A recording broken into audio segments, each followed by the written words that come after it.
Good morning I love you. Class 12 Hindi काव्य खंड पढ़ रहे हैं हम लोग। ये आज 8वां चैप्टर है आपका महादेवी वर्मा। इनका शीर्षक है गीत। देखिए सब लोग देखिए।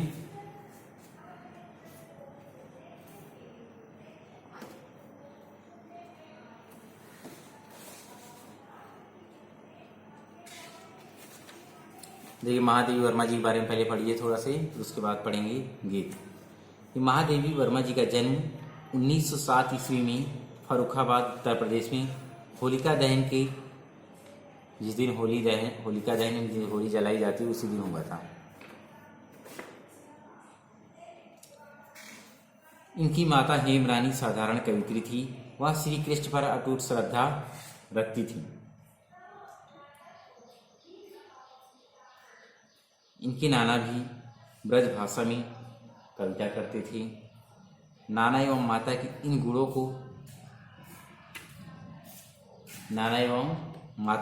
का नाना जी के इन गुणों का इनके ऊपर बहुत प्रभाव पड़ा।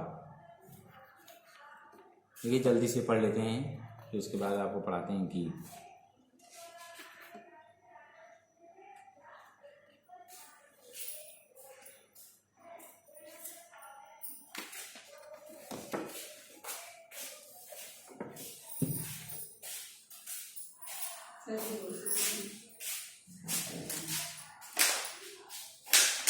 देखिए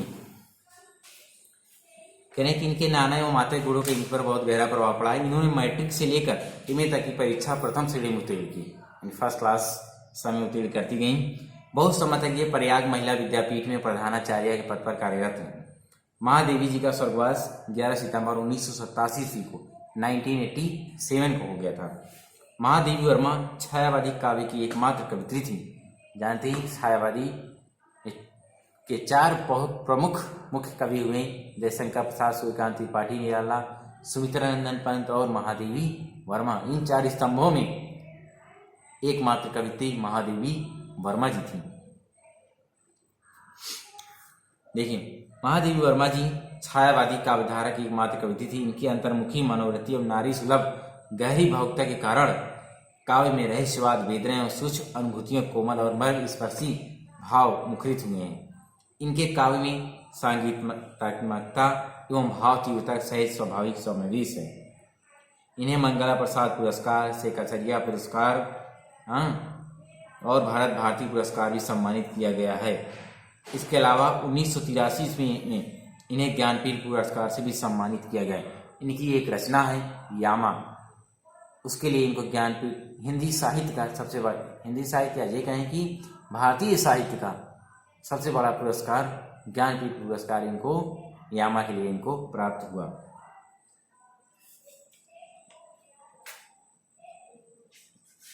देखिए इनकी प्रमुख रचनाओं में है निहार, यह काव्य संकलन है, रश्मि, नीरजा, सांध्य गीत, दीप शिखा। इसके अलावा और बहुत सी अतीत के चलचित्र, स्मृति रेखाएं, श्रृंखला की कड़ियां, यामा, संधिनी और आधुनिक गीत, ये इनकी प्रमुख बहुत सी रचनाएं हैं। महादेवी वर्मा जी काव्यों में प्रतीकों का बाहुल्य है। बदली, सांधिगान, गगन, सरिता, दीप, सजल नयन, रात्रि, गगन, जलधारा, अंधकार, ज्वाला, पंकज, ये सब इनके प्रमुख प्रतीक हैं। इन्हीं प्रतीकों से इनके प्रतीकों के अर्थ भी अपने, जैसे मैं नीर भरी दुख की बदली, बदली का अर्थ करुणा से परिपूर्ण है। तो आइए पढ़ते हैं हम लोग गीत। तो जीवन परिचय में आपको क्या क्या करना है, बहुत इंपॉर्टेंट चैप्टर जो आप लोग सभी लोग जानते हैं। महादेवी वर्मा जी के जीवन परिचय में, जीवन परिचय, साहित्यिक परिचय में आपको यहाँ से लिखना है महादेवी जी का काव्य प्रेम तथा श्रृंगार से अभिपूरित इनकी कविता का अलौकिक प्रेम चित्रण ही आगे चलकर एक प्रकार का साधारण बन गए। यहाँ से साहित्यिक प्रेम आपको लिखना है, पूरा पैसेज लिखना, पूरा पैराग्राफ लिखना है। फिर इसके बाद इनकी रचनाएं एवं भाषा शैली आप लोग जानते हैं, वो आपको सबको लिखना है, सबकी बुक में दिया हुआ है। ठीक, तो आइए पढ़ते हैं गीत। पहला गीत सांध्य गीत से है, फिर दीप शिखा से है, फिर सांध्य गीत से है। पहला गीत स्टार्ट करते हैं। देखिए क्या दिया है। चिर सजग आंखें उन्हीं दी, चिर सजग आंखें उनी दी, आज कैसा व्यस्त बाना, जाग तुझको दूर जाना। चिर सजग आंखें उन्हें दी, आज कैसा व्यस्त बाना, जाग तुझको दूर जाना। चिर सजग मतलब लंबे समय से जागती हुई, चिर सजग माने लंबे समय से जागती हुई, उन्नीदी माने अलसाई, उन्नीदी माने अलसाई। अव्यस्त माने अव्यवस्थित, व्यस्त माने अव्यवस्थित। बाना माने वेश, बाना माने वेश या वस्त्र। हिमगिरी माने हिमालय पर, आगे करेंगे अभी, पहले जितना एक ही लाइन में समझिए। चिर सजग आंखें उन्हीं दी, आज कैसा व्यस्त बाना, जाग तुझको दूर जाना। देखिए महादेवी वर्मा जी इसमें क्या संबोधित करते हैं कि मनुष्य को कभी भी आलस नहीं आने देना चाहिए, कभी भी आलस नहीं आने देना चाहिए। अतः वे अपने प्राणों को सम्मानित करते हुए क्या कहती हैं, देखिए, हे प्राण निरंतर, क्या कहती हैं, हे प्राण निरंतर जागरूक रहने वाली आंखें, हे प्राण निरंतर जागरूक रहने वाली आंखें आज आलस युक्त क्यों हैं, यानी आज आलस्य से भरी हुई क्यों हैं, और तुम्हारा वेश आज अस्त व्यस्त क्यों है, तुम्हारा वेशभूषा जो है वो अस्त व्यस्त क्यों है, इधर उधर क्यों है।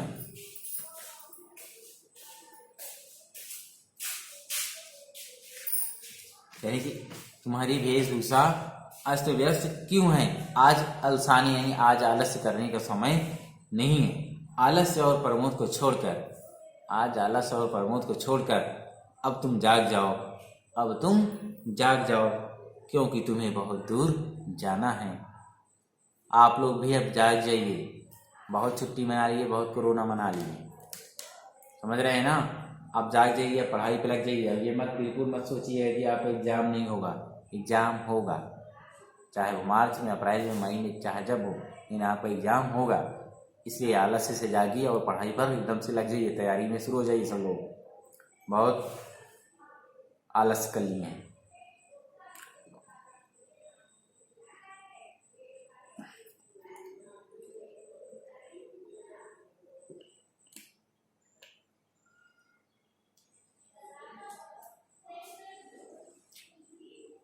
महादेवी वर्मा जी क्या कह रही हैं अपने अपने प्राण को, हे प्राण निरंतर जागरूक रहने वाली आंखें, आज तुम आलस युक्त क्यों है, आलस से भरी हुई दिखाई क्यों दे रही हो, तुम्हारा वेश, तुम्हारी वेशभूषा आज अस्त व्यस्त क्यों है, इधर उधर क्यों है।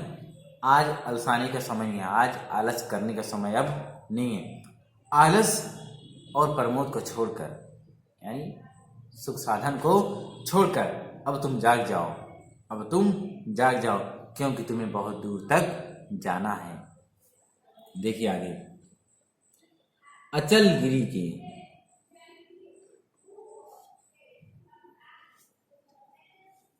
अचल गिरी के हृदय में, अचल गिरी के हृदय में आज चाहे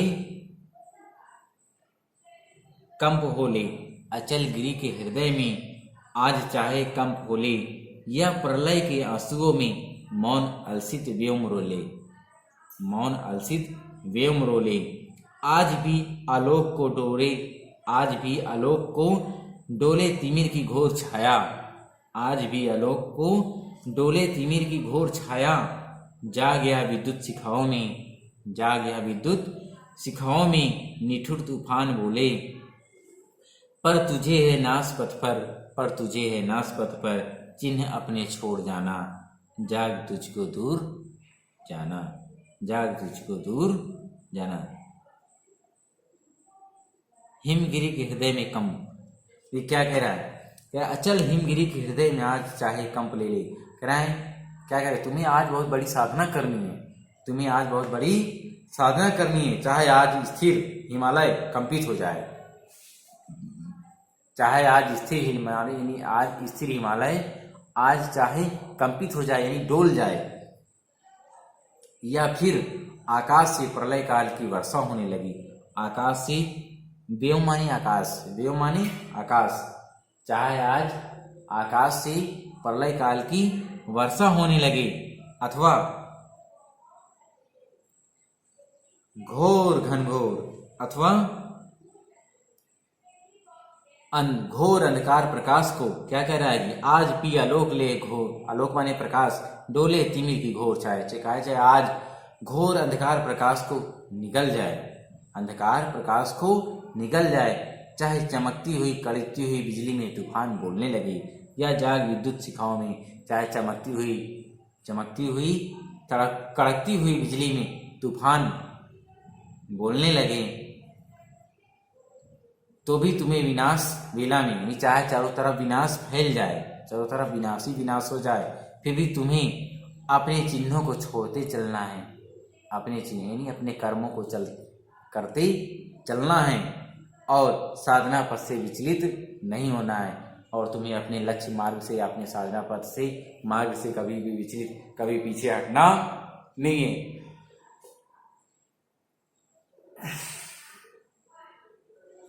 यानी मार्ग में चाहे जितनी कठिनाई आ जाए, चाहे जितने प्रलय आ जाए, परेशानी आ जाए, दुख तकलीफें आ जाए, तुम्हें फिर भी अपने मार्ग से इन प्रलय का डटकर सामना करना है और अपने मार्ग से विचलित नहीं होना है, यानी पीछे हटना नहीं है। देखिए आगे क्या कहती हैं महादेवी जी, फिर से पुनः कहती हैं क्या, जाग तुझको दूर जाना है। महादेवी जी पुनः अपने प्राणों को उद्बोधित करती हुई कहती हैं कि हे प्राण तू अब जाग जा, हे प्राण तू अब जाग जा, क्योंकि तुझे बहुत दूर तक जाना है। देखिए अब अगला क्या है, बांध लेंगे क्या तुझे या मोम के बंधन सजीले, बांध लेंगे क्या तुझे या मोम के बंधन सजीले, पथ की बाधा बनेंगे तितलियों के पर रंगीले, पथ की बाधा बनेंगे तितलियों के पर रंगीले, विश्व का क्रंदन भुला देगी मधुप की मधुर गुणगान, विश्व का क्रंदन भुला देगी मधुप की मधुर गुनगुन, क्या डुबा देंगे तुझे या फूल के दल, क्या डुबा देंगे तुझे या फूल के दल, ओस गीले तू ना अपनी छां को अपने लिए कारा बनाना, तू ना अपनी छां को अपने लिए कारा बनाना, जाग तुझको दूर जाना।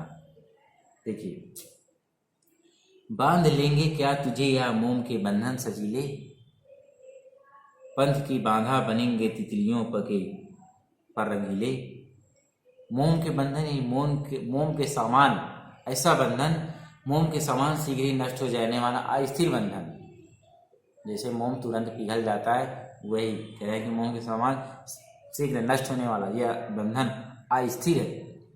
क्रंदन माने रुदन, दुख, मधुप मानी भौरा, जो फूलों पर मंडराता रहता है वो वाला भौरा, कारा मतलब कारागार यानी जेल या बंधन। देखिए बांध लेंगे क्या तुझे या मोम के बंधन सजीले, पंथ की बाधा बनेंगे तितलियों के पर रंगीले। हे प्राण क्या कहेंगे, हे प्राण क्या मोम के समान शीघ्र पिघलने वाले, क्या मोम के समान शीघ्र जल्दी पिघलने वाले, अस्थिर किंतु संजीले सांसारिक बंधन, अस्थिर किंतु संजीले रंगीले कहा जाता है, ये रंग बिरंगे हुए संजीले सजीव दिखने वाले ये सांसारिक बंधन तुझे बांधकर साधना मार्ग से विचलित कर देंगे, तुझे बांधकर साधना मार्ग से विचलित कर देंगे। दे किसे जीवन सुधा नहीं, पंथ की बाधा बनेंगे तितलियों के पर रंगीले, क्या तितलियों के रंगीन पंखों के समान, क्या तितलियों के रंगीन पंखों के समान रंगीन संसार के आकर्षण तुम्हारे मार्ग में बाधक बन जाएंगे। ये कौन कह रहा है, महादेवी वर्मा जी अपने प्राण यानी अपने स्वयं से कह रही हैं। हे प्राण क्या मोम के समान शीघ्र पिघलने वाले या अस्थिर किंतु दिखने में सजीव दिखने वाले ये सांसारिक बंधन तुझे बांधकर साधना मार्ग से विचलित कर देंगे। क्या तितलियों के रंगीन पंखों के समान रंगीन संसार के, जिस प्रकार तितलियों के पंख रंगीन होते हैं उसी प्रकार ये रंगीन संसार क्या आकर्षण तुम्हारे मार्ग में बाधक बन जाएगा। विश्व का क्रंदन भुला देगी मधुर गुणगान, क्या भंवरों की मधुर गुंजार संसार का करुणा से भरे हुए स्वर में उनके दुख सुनने से तुम्हें रोक सकेगी? क्या भंवरों की मधुर गुंजार यानी संसार का करुणा से भरे स्वर में उनके दुख को सुनने से ये मधुर भंवरे तुम्हें रोक सकेंगी? क्या डुबा देंगे तुझे यह फूल के दल ओस गीले? क्या पुष्पों की पंखुड़ियों पर पड़ी हुई ओस का सौंदर्य, क्या पुष्पों की पंखुड़ियों पर, पुष्पों के फूलों पर पड़े हुई उसकी ये बूंदें, उसके ये कण सौंदर्य, उसके ये सुंदर कण तुम्हें उसमें डुबाकर साधना पथ से विचलित कर देंगे? तुम्हें उसमें डुबाकर साधना पथ से विचलित कर देंगे। अर्थात ऐसा कुछ भी होने वाला नहीं, अर्थात ऐसा कुछ भी होगा नहीं। तू ना अपनी छां को ले अपने लिए कारा बनाना, जाग तुझको दूर जाना, जाग तुझको दूर जाना।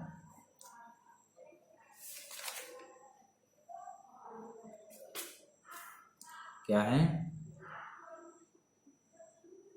अपने प्राणों को पुनः वो क्या कहती हैं आगे क्या कहती हैं महादेवी वर्मा जी आगे कहती हैं कि तुम अपनी छाया को बंधन मत बनाना, अपनी छाया, अपनी परछाई को कभी भी बंधन मत बना लेना। अर्थात संसार के विविध आकर्षण जो तुम्हारी छाया मात्र है, अर्थात संसार के जो आकर्षण तुम्हें दिखाई दे रहा है वह एक क्या है? आकर्षण तुम्हारी एक छाया मात्र है, एक छाया मात्र है। अतः उन आकर्षणों के माया जाल में बनकर, उन आकर्षणों के माया जाल में बनकर तुम अपने वास्तविक लक्ष्य को कहीं भूल न जाना, तुम अपने वास्तविक लक्ष्य को कहीं भूल न जाना, जाग तुझको दूर जाना। हे प्राण, तू अब जाग जा, क्योंकि तुझे बहुत दूर जाना है। ये था आपका दूसरा। आइए पढ़ते हैं तीसरा। बहुत अच्छा चैप्टर, अच्छी अच्छी बातें सीखने को मिल रही हैं और हमें उम्मीद है कि आप लोग भी इन सब चीज़ों से अच्छी अच्छी बातें सीखेंगे। क्या कहती हैं महादेवी वर्मा जी? जाग तुझको दूर जाना, यानी हे प्राण तुम जागो, क्योंकि तुम्हें भी बहुत दूर जाना है। साधना मार्ग पर अनेक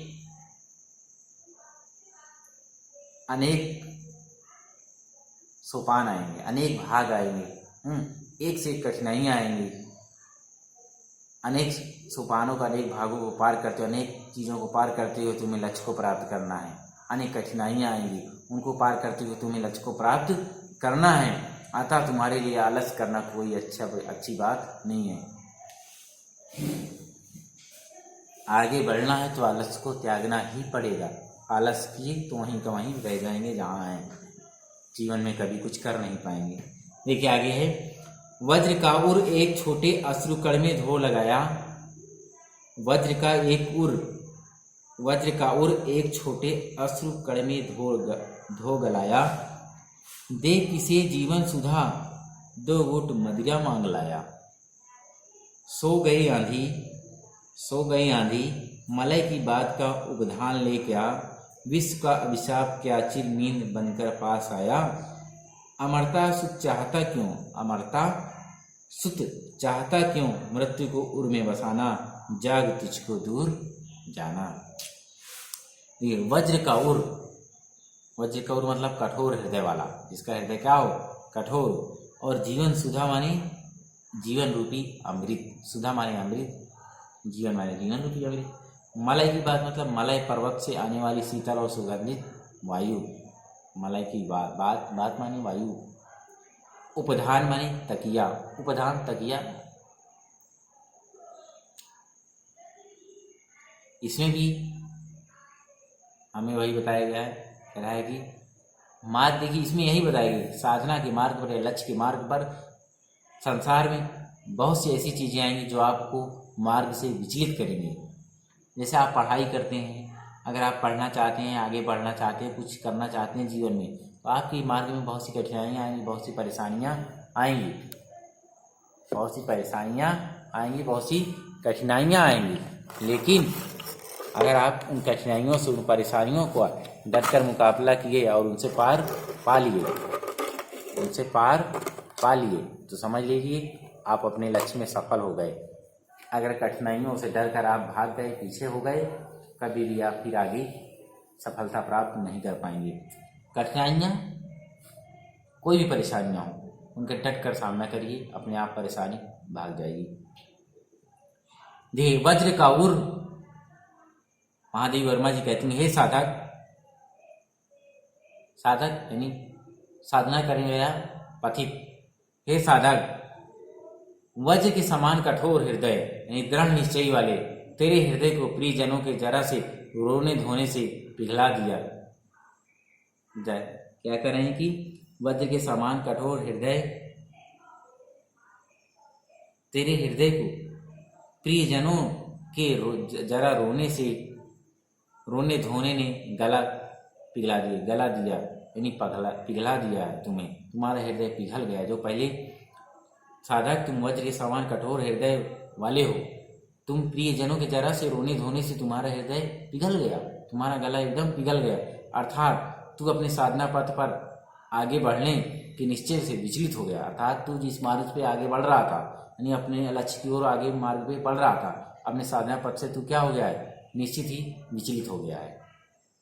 थोड़ा से घर, जैसे कहीं पढ़ाई लिखाई कुछ लोग होते हैं बाहर करने जाते हैं, किसी के बेटे देखते हैं कि तमाम लोग पढ़ने जाते हैं कहीं राजस्थान में, दिल्ली में कोचिंग वोचिंग करने जाते हैं, सब लोग पढ़ने, पता चला वहाँ पढ़ने गए और यहाँ माँ जो है थोड़ा सा, माँ या भाई बहन कोई भी थोड़ा सा रो दिए, तो इसका वो भी अपने मार्ग से क्या हो जाता है, विचलित हो जाता है। उसका मन भी पढ़ने में नहीं लगता है, उसको भी ये लगता है कि यार मेरी वजह से सब लोग वहाँ परेशान हैं, वो फिर अपने साधना मार्ग से हट जाता है। वही यहाँ कह रहा है कि तुम्हारा वज्र के समान कठोर हृदय निश्चय वाले हे साधक, तुम प्रियजनों के यानी तुम्हारे प्रियजन, घर, रिश्तेदार, नातेदार, जरा से उनके रोने धोने से तुम्हारा गला पिघल गया। अर्थात तू अपने साधना पथ पर आगे बढ़ने के निश्चय से विचलित हो गया, आगे बढ़ने के निश्चय से विचलित हो गया है। देख इसे जीवन सुधा दो घूट मदिरा मांग लाया। तेरे भीतर कहा कि तुम्हारे अंदर असीम बहुत साहस और शक्ति विद्यमान थी, तुम्हारे अंदर बहुत साहस था, शक्ति थी, किंतु तूने भावनाओं के आवेग में उन सबको क्या किया, नष्ट कर दिया है। कह रहे तूने भावनाओं के आवेग में आंसुओं में गलाकर उसको नष्ट कर दिया है। कह तुम भावनाओं के आवेग में आ गए और आंसुओं के रूप में उसे गलाकर उसको नष्ट कर दिया है, आंसुओं के रूप में उसको नष्ट कर दिया है।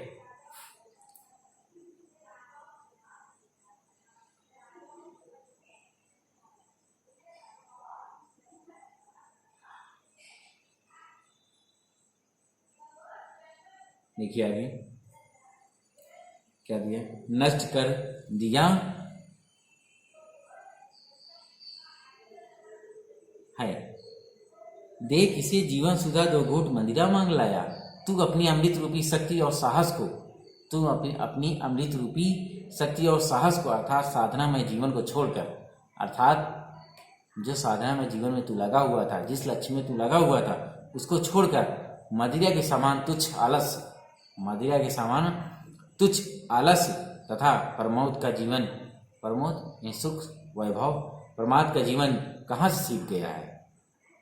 तेरे अंदर तो बहुत शक्ति और साहस थी, तू उस अमृत रूपी शक्ति और साहस को छोड़कर, उस साधना रूपी जीवन को छोड़कर इस मदिरा के समान तुच्छ आलस्य और प्रमोद को कहाँ से ढूंढ लाया है, इसको तुम कहाँ से सीख लिए हो।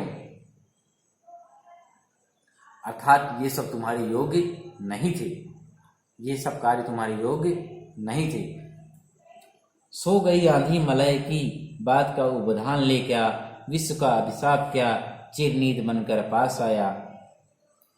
कह रहे कि मलयानलिन का तकिया लगाकर, मलय मैंने भी बताया था ना, मलय पर्वत से आने वाली शीतल और सुगंधित वायु, वही कह रहे कि तुमने ऐसी तकिया लगा ली है जिससे शीतल और सुगंधित बढ़िया वायु आ रही है, हवा आ रही है। तकिया लगाकर तेरे उत्साह की आंधी, तेरे अंदर जो उत्साह रूपी आंधी थी, वह विश्राम क्यों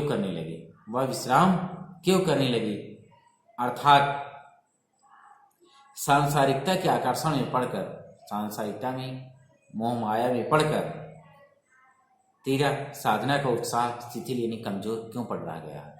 तेरा उत्साह कमजोर क्यों पड़ गया है? विश्व का अभिशाप क्या चिर नींद बनकर पास आया?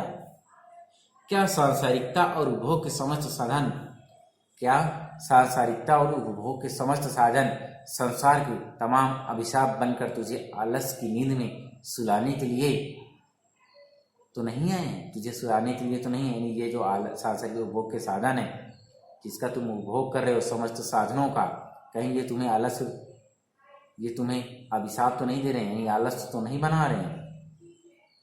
अर्थात तेरा आलस्य तेरे साधना जीवन के लिए अभिशाप बनकर आया है। अर्थात तेरा आलस्य तेरे साधना जीवन के लिए या तेरे आगे बढ़ने के मार्ग में ये रुकावट बन के आया है, जिससे बनकर आया है ये तुम्हारी साधना के मार्ग को, तुम्हारे आगे बढ़ने के मार्ग को यह नष्ट भ्रष्ट कर देगा। क्या कर देगा? नष्ट भ्रष्ट कर देगा। अमरता सुख चाहता क्यों मृत्यु को उर में बसाना? तू अविनाशी परमात्मा का अंश है, तू उस परमात्मा का अंश है जो इसका जो अविनाशी है, जिसका नाश कभी नहीं होता है। इसलिए तू अमर पुत्र है, इसलिए तू अमर पुत्र है। फिर तू सांसारिकता के जन्म मरण के चक्र में स्वयं को क्यों फंसाना चाहता है? फिर तू इस सांसारिकता के जन्म के इस सांसारिकता के जन्म मरण के चक्र में स्वयं को क्यों फंसाना चाहता है? स्वयं को क्यों फंसाना चाहता है? इसलिए अपने पतन के निमित्त इस सांसारिकता को त्याग दे। इसलिए अपने पतन के निशानी को, इस सांसारिक सुख को, साधन को त्याग कर अपने उत्थान के लिए साधना पथ पर आगे बढ़ने के लिए अज्ञान से नींद से जाग उठ, अज्ञान से नींद से जाग उठ, क्योंकि तुझे अभी साधना बहुत लंबा मार्ग तय करना है, बहुत आगे आगे तुझे जाना है। यानी कहने का मतलब यह है, कहने सांसारिकता की मोह माया आदि को त्याग कर दृढ़ निश्चय के साथ साधना पथ पर निरंतर बढ़ना चाहिए। अगर हम मोह माया में प्रिजन या और मोह माया में फंस गए तो फिर हम आगे बढ़ नहीं पाएंगे। ये हमें आगे बढ़ने के लिए प्रेरित नहीं करते हैं, बल्कि हमें फंसा लेते हैं और हम वहीं पर फंस कर रह जाते हैं। इसलिए आगे बढ़ना है तो हमें इन सब सुख साधनों का त्याग करना पड़ेगा, सांसारिक जीवन को त्यागना पड़ेगा। देखिए आगे, एक मिनट थोड़ा से पानी पी लेते हैं फिर पढ़ाते हैं।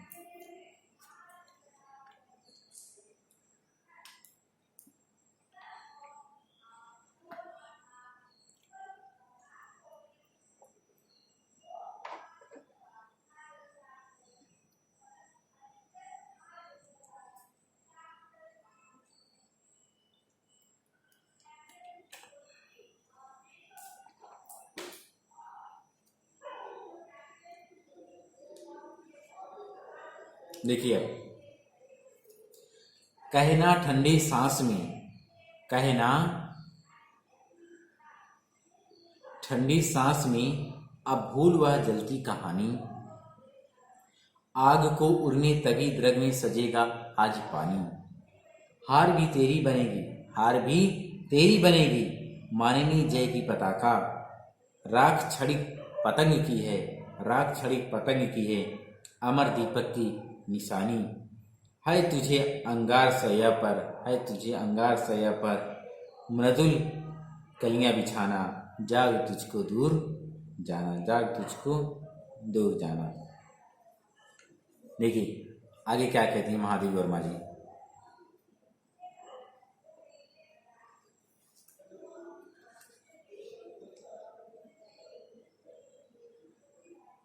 कहना ठंडी सांस में,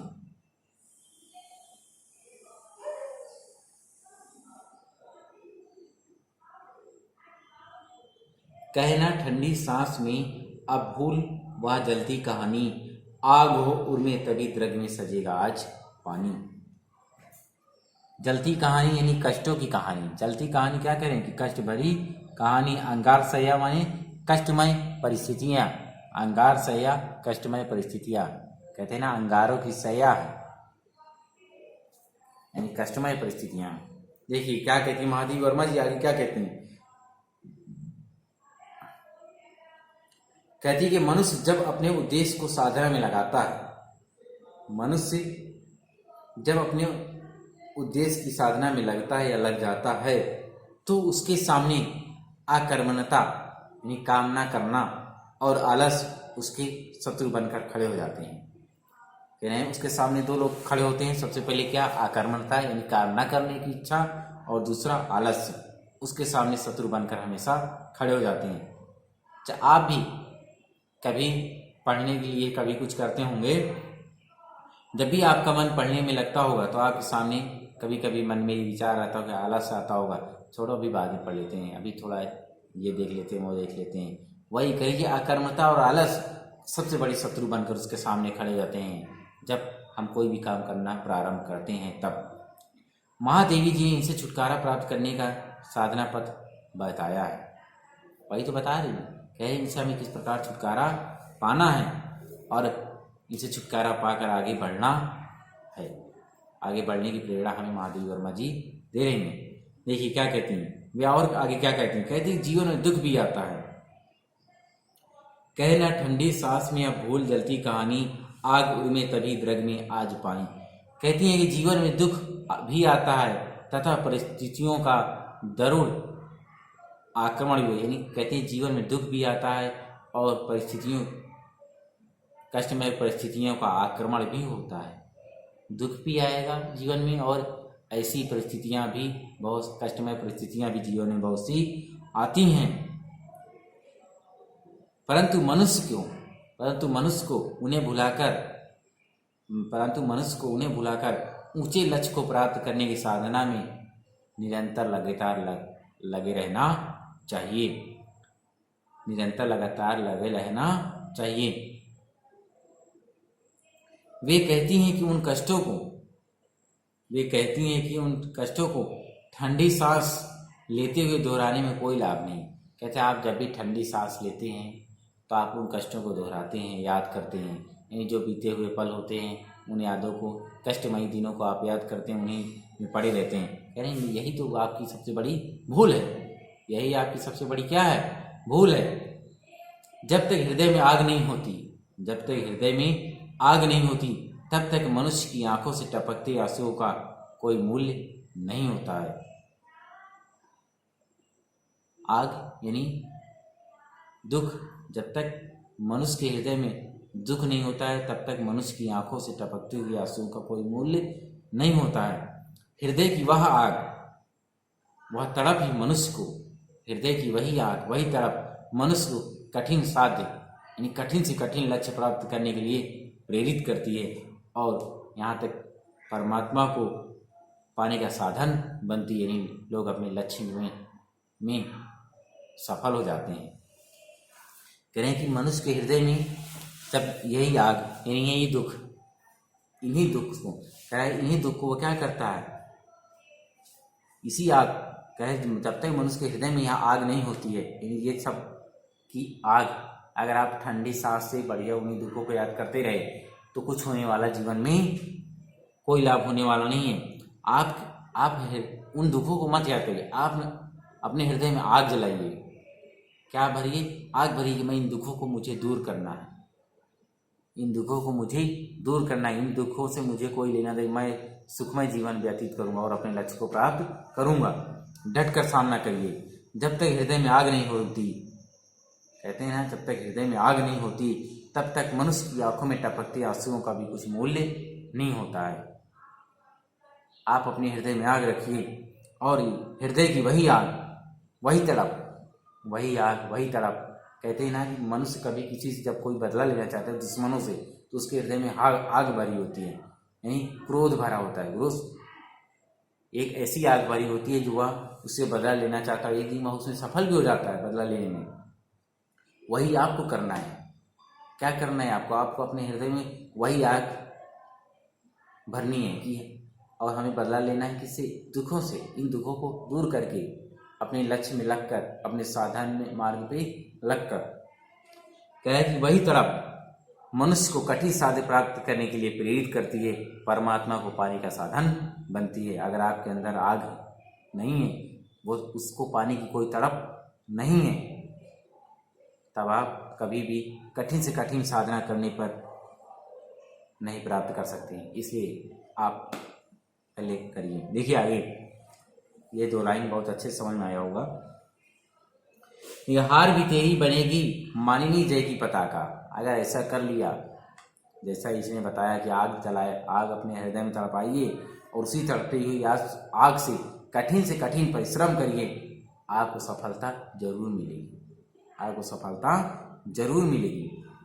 वही आगे देखिए क्या कहती हैं, हार भी तेरी बनेगी मानिनी जय की पताका, हार भी तेरी बनेगी मानिनी जय की पताका, राग छड़ित पतंग की है अमर दीपक की निशानी, है तुझे अंगार सैया पर मृदुल कलियां बिछाना, जाग तुझको दूर जाना, जाग तुझको दूर जाना। देखिए क्या करें,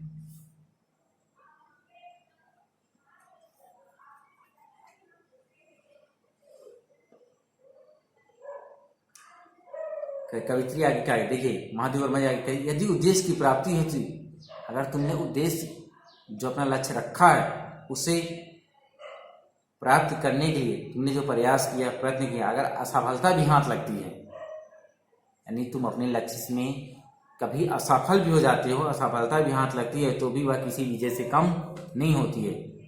अगर आप कोई लक्ष्य निर्धारित कर लिए हैं, उस लक्ष्य को पाना चाहते हैं, अगर आप उसमें असफल भी हो गए हैं, हो जाते हैं, तो समझ लीजिए असफलता भी मिलती है, तो समझिए उसमें भी आपकी विजय है, यानी वह असफलता भी किसी विजय से कम नहीं होगी। राग छड़ित पतंग की अमर दीपक की निशानी, अरे पतंगा एक कीट, जानते हैं ना पतंगा, उद्देश्य की राह में जल मरता है। पतंगा जो है वह जिस प्रकार दिए के पास, दीपक के पास आता है और मंडराता रहता है, लेकिन उसमें वो जलकर मर जाता है, फिर भी उसकी राख दीपक की जलती हुई लौ से मिलकर अमर हो जाती है। क्या कह रहे हैं, यह उसकी राख दीपक की जलती हुई लौ से मिलकर अमर हो जाती है, अमर हो जाती है। इसी प्रकार साधक है, इसी प्रकार मार्ग में चलने वाला पथिक है, जो उद्देश्य की राह में यदि मिट भी जाना पड़े, उद्देश्य की राह में यदि लक्ष्य की मार्ग में मिट भी जाना पड़े, तो तब भी वह क्या होता है, अमर हो जाता है, वह व्यक्ति अमर हो जाता है। महादेवी वर्मा जी आगे क्या कहती हैं, देखिए, है तुझे इस अंगार सैया पर मृदुल कलियां बिछाना, कि तुझे इस तपस्या से, तुझे अपनी तपस्या से इस संसार रूपी अंगार सैया पर, अर्थात कष्टों से भरी हुई इस संसार में, कष्टों से भरी हुई इस संसार में तुझे कोमल कलियों जैसे आनंदमय परिस्थितियों का निर्माण करना है। क्या कहती हैं कि तुझे अपनी तपस्या से इस संसार रूपी अंगार से या कष्ट से भरी हुई इस संसार में तुझे फूलों की कोमल कलियों से आनंदमय परिस्थितियां उत्पन्न करनी है, यानी उनका निर्माण करना है। इसलिए हे साधक, इसलिए हे साधक तू जाग, इसलिए हे साधक तू जाग, क्योंकि अभी तुझे बहुत दूर जाना है। इसलिए हे साधक तू जाग, क्योंकि तुझे अभी बहुत दूर तक जाना है। ये था गीत का पहला भाग, शांति गीत से लिया गया था। बहुत अच्छा चैप्टर लग रहा है। अभी दूसरा भाग भी पढ़ेंगे हम लोग इसका, पढ़ने में मजा आ गई इसको ना।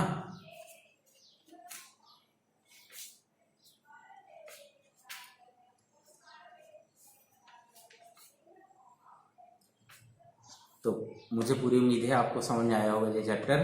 देखिए इस चैप्टर में बताइए महादेवी वर्मा जी का आपको जीवन परिचय, ये सब तो बताइए कि बहुत कितना इंपॉर्टेंट है, इसको लिखना है सब लोगों को। साहित्यिक परिचय और रचनाएं, भाषा शैली, ये सब कितना इंपॉर्टेंट है। इसके अलावा आपको गीत का ये जो अभी पढ़े हैं ना, इसका ये पीछे तरफ आपको जो दिया गया है क्वेश्चन आंसर जो भी दिया हुआ है ना, 1 2, ये पहला और दूसरा करना है। करना तो सभी है, जब अभी फिलहाल पहले पहला पढ़ लिए तो पहले का जितना है उसको कर लीजिएगा आप लोग, होमवर्क है। अब दूसरा आप पढ़ेंगे, जब दूसरा पढ़ेंगे तो दूसरे का भी कर लीजिए, ठीक है।